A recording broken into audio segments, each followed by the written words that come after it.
Hello, my friends, and welcome back. Thank you very much for being with me again today.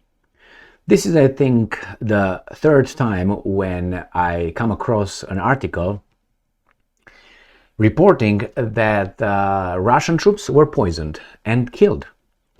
Before, I think they were not killed, they got poisoned and they were put in the hospital. And since we have this little problem with Budanova, the wife of Kirill Budanov, the guy in chief, the chief of the military GRU, I think that's the Russian, but anyway, the military intelligence department, directorate, how you want to call it in Ukraine. And obviously they point out that, hey, that's Putin. She will survive, obviously. I want to say obviously because some others survived in London. And again, it was alleged that accused Russia and so on. So these guys were not doing what they were supposed to by their criminal intent, right? To poison someone, that's a bad thing, right? Okay, now, but what if the Ukrainians are doing that, the Russians? What would that be? Is that use of chemical weapons?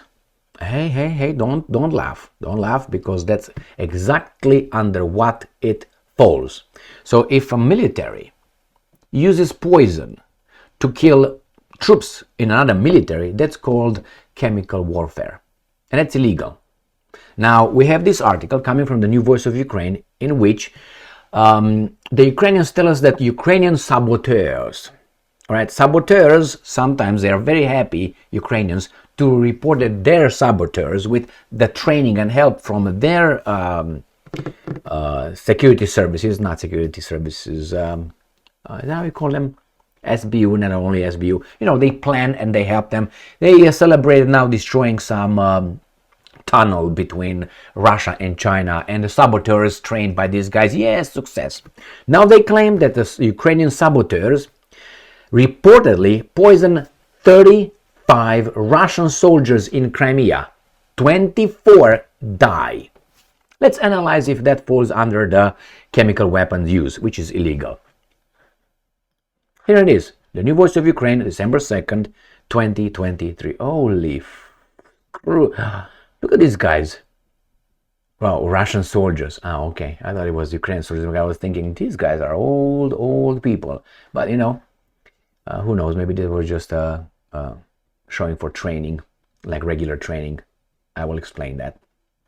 2 saboteurs poisoned 35 Russians in the Russian-occupied Ukrainian city of Simferopol in Crimea. NGO Project Information Resistance reported on December 2nd, citing Russian Telegram news channel. 24 of the Russian soldiers died from the poison, while 11 more are currently in hospital. And I'm quoting, according to the report, the girls treated the Russian invaders to food, the girls, and vodka with arsenic and strychnine. I don't know. I know arsenic, but I don't know what it is. I'm guessing something that causes harm. The information resistance said the NGO also published a screenshot of a message from a pro-Russian Kremelskaya Tabakerka Telegram channel, which describes the incident, citing sources from the Russian military. The cute girls came to the checkpoint of the military unit and introduced themselves as locals. The Telegram channel quoted its sources as saying, the girls, so you use girls to poison military? That's a crime. They brought 7 bottles of vodka, the kids. Oh my God, how can the kids have vodka in possession? And some snacks, fish, sausage, bread, cheese. They told the guards that they wanted to thank our guys for everything, for protecting them. The guys took the vodka and food, drank with their colleagues and ate, and many of them got poisoned. The women who poisoned the Russian military have not been found. They said the girls. Now which one is it? And the Russians are investigating whether this is related to the recent poisoning of FSB officers in Melitopol. So there were others poisoned. Local sources reported on November 21st that the Russian military in the temporarily occupied Melitopol were poisoned by food from a local restaurant. Some of the Russian soldiers died. That's the fourth piece of information I got. I was unaware of this one. According to the mayor of Melitopol, Ivan Fedorov, the Russians tried to find a courier who delivered the food, but failed. So Melitopol and Crimea, let's see, maybe we are right here. So Melitopol is right here. This is where, by Crimean Peninsula, this is where the so-called counterattack, the Ukrainian counterattack is dead and gone. So Melitopol is right here, and the Crimean Peninsula is right here. And this is where this crime occurred. Sevastopol, papapap, so north east of Sevastopol. So this is where the article talks about those two little pretty girls came and delivered that right here. So now, this is the first question. That is chemical warfare or it's not? I'm against this because it's a very coward way of fighting a war. But, and that this is not to deny that, okay, or what I said, or negate that. If you are in a existential struggle, I don't think that it matters what forms of defense you employ. For instance, if someone endangers my life and my loved ones really bad, and it's the result would be elimination, I would use certainly any kind of methods to save me and my family from certain death from those guys. You'd be an imbecile to say, well, I'm not going to employ this that would save my life because it's against the Geneva Convention. Fuck that. Well, if you think that way, you're gonna be a sitting duck, and don't do that. Your life, that's all you got. That's all you got. Anyway, so let's go and see. I wanted to see if this would qualify as a poisoning, would qualify as illegal use of chemical weapons against someone, and indeed it does. I went to this site. I was unaware of it. OPCW, and they won the Peace Prize right here. And it says the Organization for Prohibition of Chemical Weapons. So it's something legit. So I went like this, and I said, okay, what is a chemical weapon? And they tell us what a chemical weapon is: a chemical used to cause intentional death or harm through its toxic properties. That's it. Then that's a dot over there, point, whatever, period is right there. It says munitions, devices, and other equipment specifically designed to weaponize toxic chemicals also fall, that's on top, under the definition of chemical weapons. Now we're going to go here.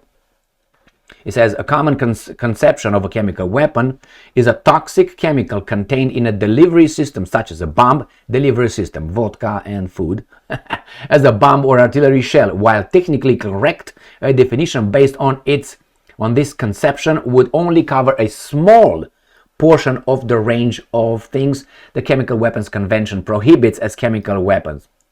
So that means just bombs that explode and release gas, or whatever they release, that's a very small portion. So I go here. Under the CWC, the definition of a chemical weapon includes all toxic chemicals and their precursors, except when they're used to purpose permitted by the convention in quantities consistent with such a purpose, like the, how do you call those, cluster bombs, or not, the depleted uranium shells used by Americans right now, and by the Ukrainians, provided by the Americans in Ukraine. So, chemical weapons definition, you see over here? Blub, blub, blub, blub, blub, blub, blub. Okay, there's toxic chemicals and their precursors. Toxic chemicals are defined as any chemical which through its chemical action on life processes can cause death, temporary incapacitation, or permanent harm to humans or animals. This includes all such chemicals, regardless of their origin or their method of production, and regardless of whether they are produced in facilities, in munitions, or elsewhere. In vodka. Precursors are chemicals that are used for the production of toxic chemicals. Now, examples of this: fully developed chemical weapons, chemicals used to produce chemical weapons, chemicals, blah, blah, blah, blah, blah, blah, blah, blah, blah, blah.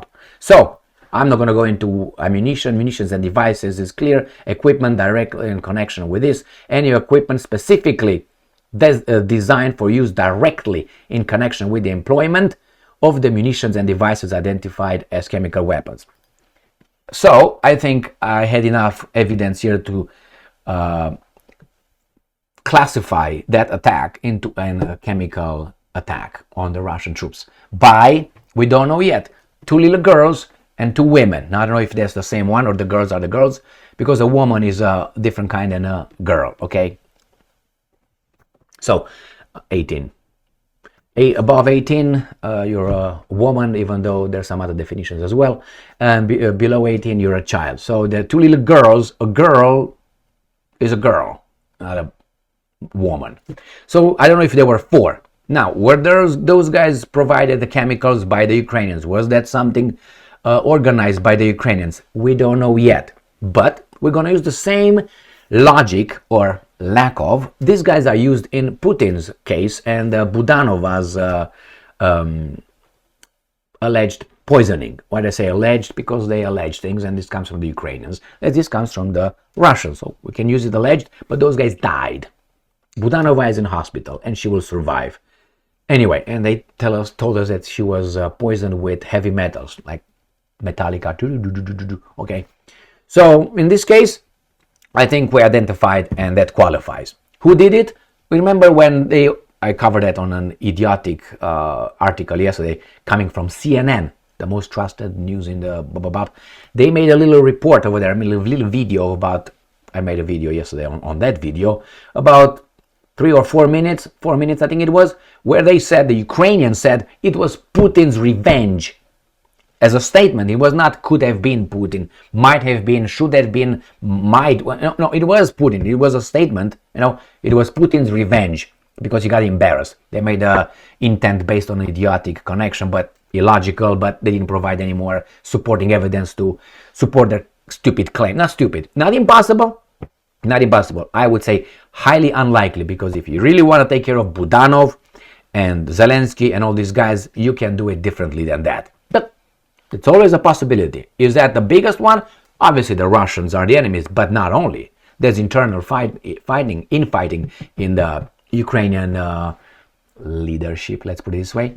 So you don't know. You don't know who did it. But they immediately said Putin. Now, obviously, here you say, well, it was Zelensky. Definitely it was Zelensky. Why? Because the Russians occupied, not Zelensky, because Zelensky is not really, doesn't really care about those Ukrainians, I would say. I would say it was Zaluzny, because Zaluzny is Ukrainian, okay? And Zelensky too, and Yermak too, and Shmihal too, and Reznikov too, and now his defense minister too, a Tatar from, maybe that was the guy. The Tatar from Crimea, the newly appointed defense minister. What's his name? Danalik, whatever his name, you know him, with a beard, big, that guy. So anyway, can we say the same thing? Of course not. You have to find evidence. If you don't have evidence, you don't just say, yeah, it was that. You can accuse, but you have to prove the accusation. You have to provide evidence, facts. So here is, my friend, that is chemical warfare, chemical weapons used against the Russians. That's what the title of this video will be, because it qualifies. It falls under that category and that definition. Thank you very much for being with me again today. Stay strong, stay smart, look for the truth, and be just.